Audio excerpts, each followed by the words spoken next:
In late July of 1990, Bill and Miles traveled in a school bus studio, towing a pickup from Iowa into the desert to an area called Mickey Basin, where they met the rest of the design crew. After months of planning and 4 days of driving to get here, it seemed like I went over every possible thing that could happen, right or wrong. Did I have the right tools? Did I have the right amount of rice and dal to feed everyone? As we drove through the gap in the mountains at the south end, and the ply of Mickey Basin began to come into view, its remoteness, its desolation, and its purity hit like a wave. And I remembered why it was here that we were doing this project. Since the 60s, I'd come here to Mickey, most always alone. I'd never see anyone, and once I'd get into the basin, it would be as if I were in a bubble, separate and protected from everything happening in the outside world. What better place could there be to dive into the divine world from which the Sri Yantra emerges?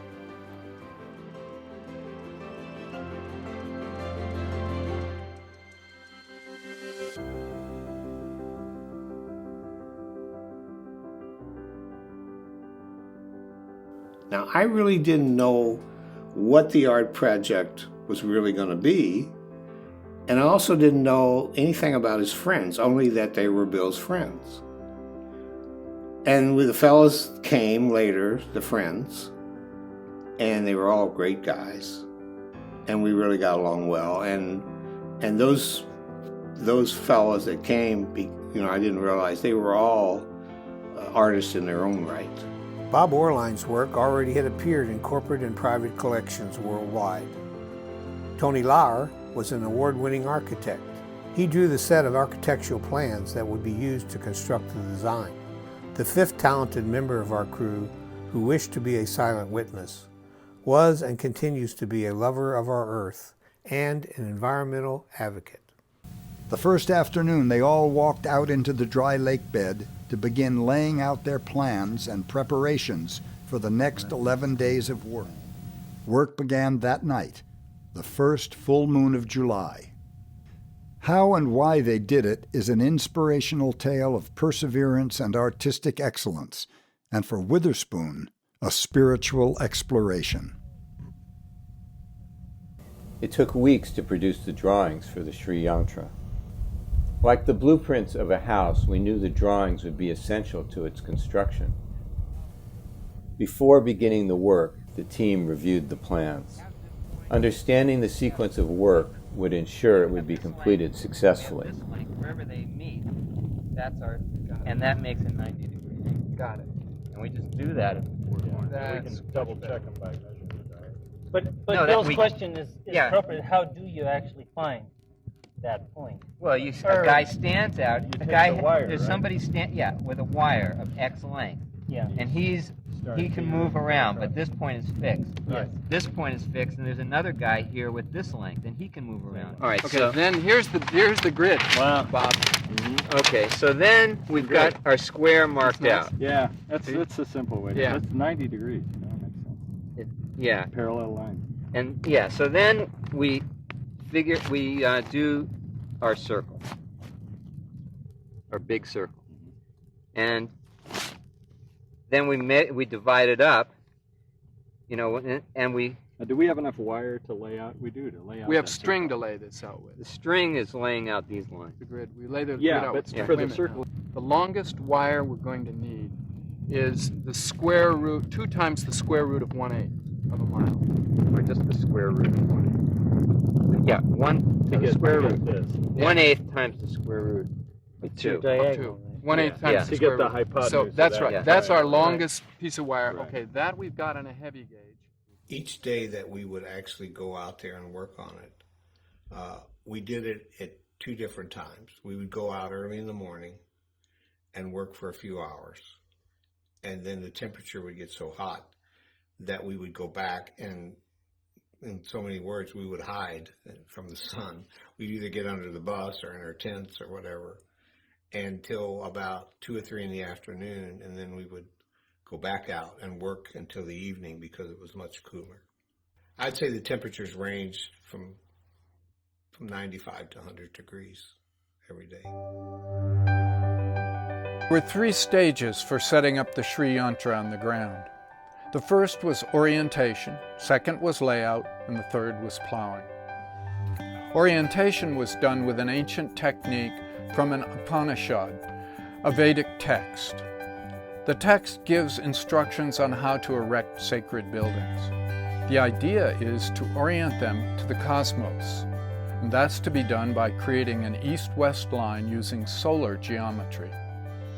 First, we put a post in the ground, then we inscribed a circle around the post, and then we watched the shadow of the pole on the ground as the sun rose in the morning and set in the afternoon.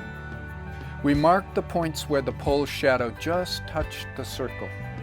That became points A and B. And when those points are connected, a perfect east-west line is established.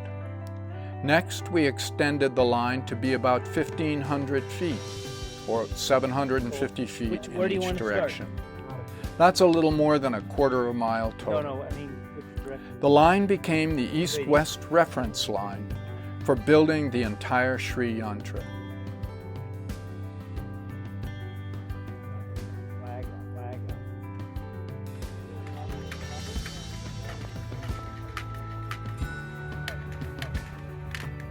Using geometry, creating a perpendicular at the middle of this line, we made a north-south line, and that became the second reference line. So then we had a perfect grid, east, west, north, and south. In fact, the entire Sri Yantra has only one axis of symmetry. It is east-west with the 4 triangles pointing east and the 5 pointing west. Or, when presented vertically, 4 triangles point up and 5 point down. At the intersection of the east-west and north-south reference lines, we put in a new post. The old post for tracking the sun shadow had been removed. This new post became the center of the Sri Yantra and the anchor for the wire compasses that scratched the large and small circles on the playa surface. Now, with the center established, we were ready to begin laying out the actual lines of the Sri Yantra. The first thing that we did was to draw the 9-foot circle that represents the center point, or bindu. Then, by measurement, we marked 9 points at prescribed spots on the east-west axis. Next, we made a circle that goes through the 2 outermost of these 9 points. That circle was exactly 600 feet in diameter. My favorite memory from the experience was actually the technique and knowing about the technique that we used to create the design. We got there first night, first day, we started the design by kind of digging a hole and putting a pole on the ground. And we used that as the center access point to build this entire design. Now there's some pretty cool ancient surveying techniques where you're finding true solar east-west and then building a north-south axis on that. But I recall some experts coming out there talking about how it would cost $75,000 in surveying costs alone. And I knew the secret. I knew, hey, you could probably go out there for a couple grand, a bunch of wire and some poles, and make a massive project like this. And to me, that was a little secret that I was always really proud of. I didn't quite know what I was getting myself into in terms of the work and what would be expected of us on this project, but I was definitely pretty fired up about the whole trip.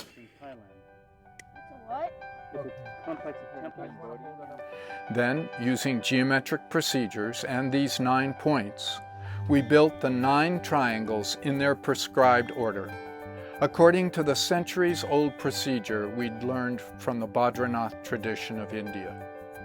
As the lines of the 9 triangles intersect with each other, they generate needed points to guide the lines of the subsequent triangles until all 9 are done. So it's all in a way very complicated, and yet if you follow it correctly, it can be done simply. Next, we made another circle of 800-foot diameter. This circle was 200 feet larger than the circle that enclosed the 9 triangles.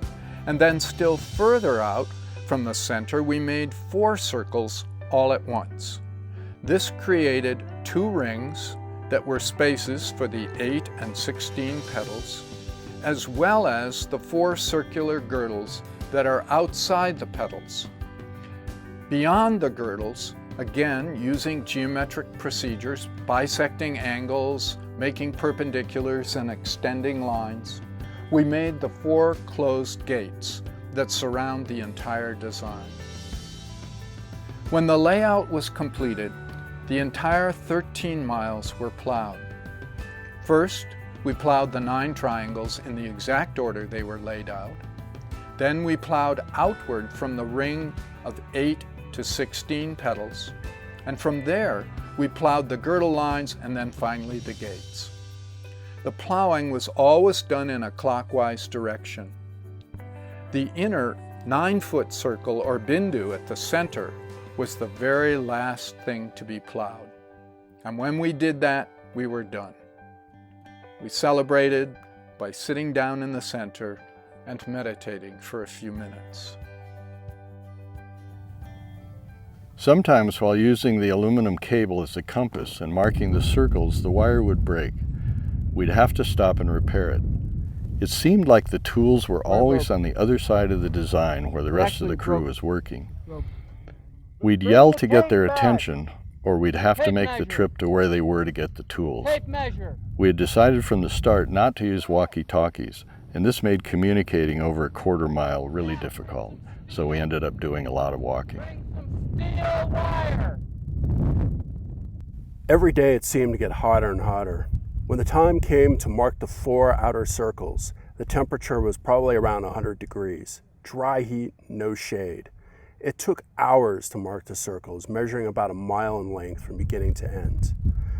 I stood between the center pole and the crew, and it was my job to hold a compass wire off the ground so it wouldn't drag and catch on the playa.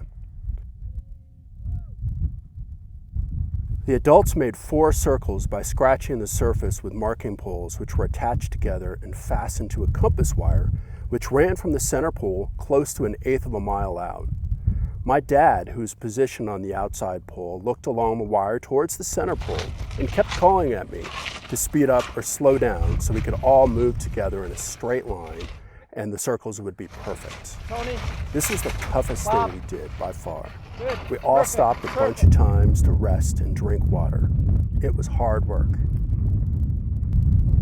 I was definitely an errand boy. I remember getting more flags. We had these little nails with sort of yellow tape that we'd use to mark points and spots, and really trying to be as helpful as I could.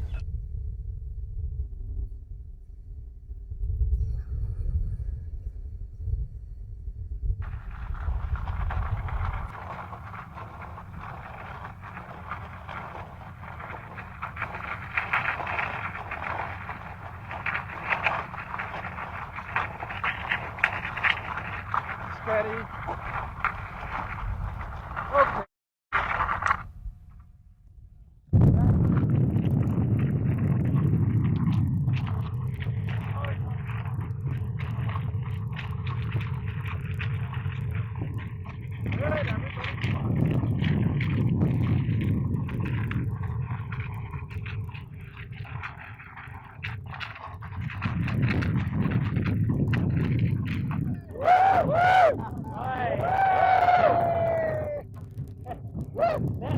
That is perfection.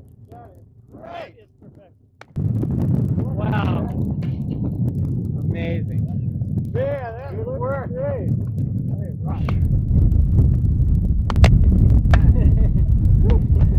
Great. You did it perfect. Woo! Good job, Miles. Look at it. You did it perfect. You can't even tell where the... You know, we wanted to make this line drawing in this dry lake bed. We didn't want to, in any way permanently destroy or deface the land. We wanted it to be there and then to go away. And the water in the winter, the wave action and whatnot ended up eliminating what we did there. And so we didn't want to remove soil from there and make trenches. This is not a nice thing to do on public land, and we didn't want to do a destructive thing. So we wanted it to be limitedly invasive, but still be quite visible. So I remember our standard out there was to make it as perfect as we could. And from the air, you get enough distance on it, it looked dynamite perfect. But on the ground, I've seen pictures of these people out there saying how humans couldn't have done this. It was so perfect. And so that was part of the mystery. The other part was, and this came later and was even more astonishing, the idea that when we claimed that we did it, we were somehow in cahoots with the government covering up some, I don't know what, some plot to do what. It never made much sense to me. That was it. We never thought anybody would ever see it. From the ground, you didn't really know what it was. You could see it was something, but you couldn't really see what it was. And I never saw it, of course, in the big view until I saw Bill went up in an airplane and shot still photos. And I never saw it from the air either. And when we saw it from the air, it was like, wow. Then you could really see it. To achieve a perfect result, we were constantly checking our work to make sure that the preliminary marking lines we'd scratched were correct. A scratched marking line, if made incorrectly, could be changed, but a deep furrow made with the plow could not be easily changed. Tony's step-by-step construction drawings were a big help in this regard. Once all the marking lines were completed, it was time to plow the furrows. For this process, we'd purchased an old-fashioned garden cultivator at a junk store in Iowa. We'd removed its blade and replaced it with a single tooth from a tractor-pulled agricultural cultivator. While more difficult to pull, this blade made a deeper and wider furrow and threw the dirt off to both sides in a uniform fashion. It actually worked surprisingly well. We tried to do our work in the morning before the sun got high in the sky and the temperature got up into the high 90s. We'd stop around noon, eat and rest, even sleep in the shade of the bus, and then we'd start again in the late afternoon when it was cooler. And then we'd work till well after sunset. This pattern gave us 10-hour days to get the work done. Red flags and red ribbons tied around tenpenny nails had been placed along the scratched lines, or in some cases, like the long lines of the outer gate, ribboned nails on the ground were placed every 8 to 10 feet, and those were the only markers for the plowing team. When the pedals were plowed, it took 4 people to ensure that the furrow lines were done perfectly. 2, the mule team, pulled the plow, while 1 steered the plow from behind and 1 guided the plow from the side.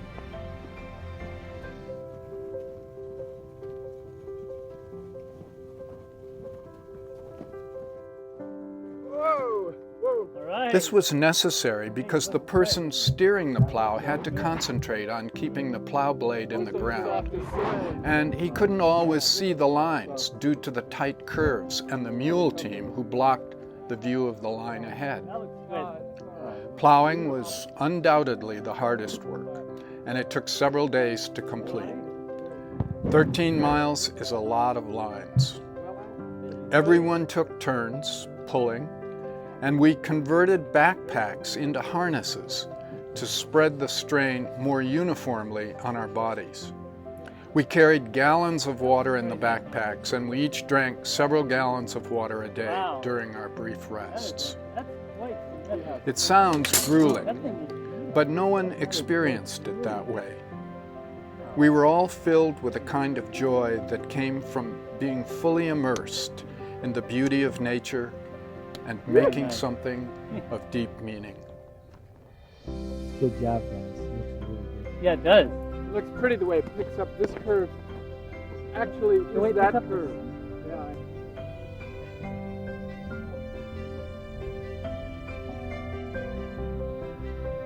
We decided we weren't going to drink any soft drinks, certainly not any alcohol, and we drank water, and we learned quickly that warm water was better than trying to keep it cold, which really we had no way to do anyway. So we drank warm water. I remember by the time it's been out in the sun all day, it's hot water.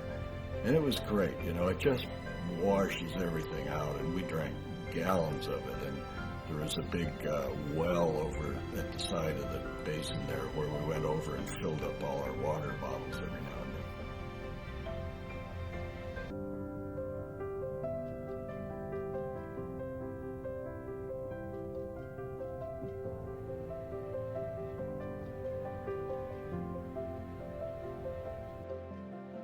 The Sri Yantra was 95% completed.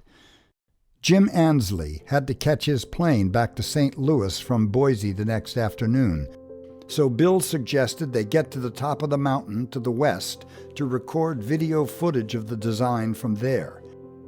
This would be the first time that any of them would see the Sri Yantra from a high location.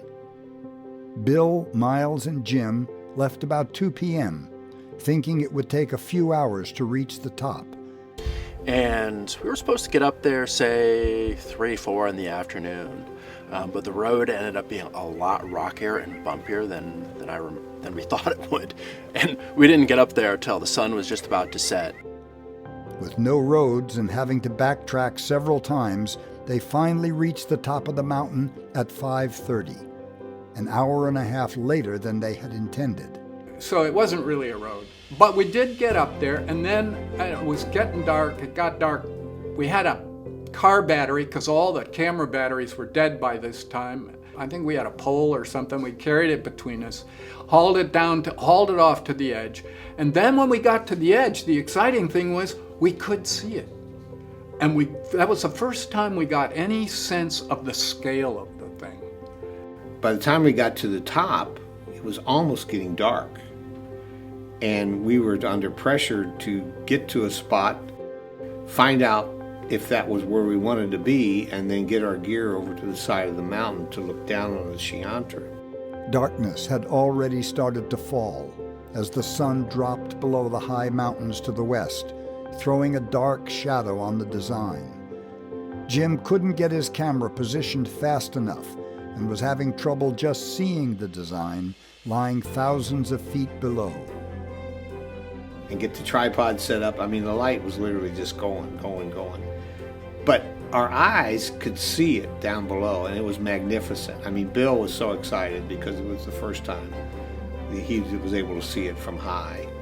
They both could see the other crew members still working. The Sri Yantra was so large that the crew looked like ants as they walked across its surface. I'm trying to get the camera set up and look through, and I couldn't see it. I mean, I could see it and I couldn't see it. You know, I'm shooting to a black and white monitor, and the light's almost gone, and I've got the camera cranked up as high on the gain as I wanted because I didn't want it to just be terrible footage. But I finally was able to make a couple moves across it. And Bill kept saying, "Can you see it? Can you see it?" And I kept saying, "Yeah, I can see it, but not very well." I didn't want to tell him how bad I couldn't see it, you know. So I would do these pans, and I'd lose it in the pan. I'd be not even looking at it anymore. But I must have did about 10 or 15 pans, you know, like quickly back and then slowly moving across.